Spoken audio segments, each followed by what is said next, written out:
Why did Death take so long to come back in Final Destination Bloodlines? This is the question I've been trying to answer for multiple days now, and my mind has not rested. But I have finally figured out why Death took 60 years to come back in Final Destination Bloodlines with evidence. So we know Iris saved hundreds of people in the Skyview disaster, and those people had families, which causes a whole list that Death has to take down. But like when I first saw this movie, I'm like, why did Death allow that to even happen? Why would Death allow people to have kids? It's not because he wants more bodies, it's actually a whole different reason, and I'm gonna get into that right now.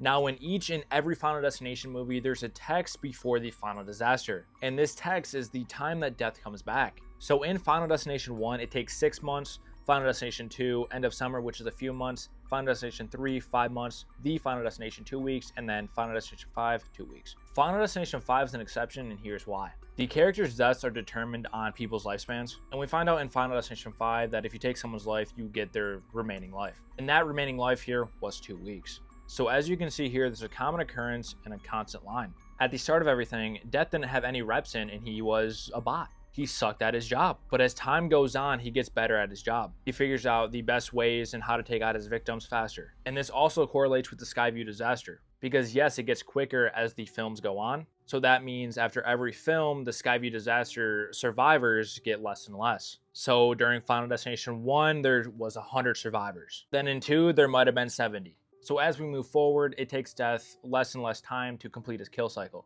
because less people are available with the Skyview disaster, so therefore he comes back to these characters much quicker. So what we can say here is that the survivors in the Skyview disaster skip deaths multiple times, which causes Death to take weeks or even months to fulfill his next kill cycle. This makes the most sense for me, so I'm going with it.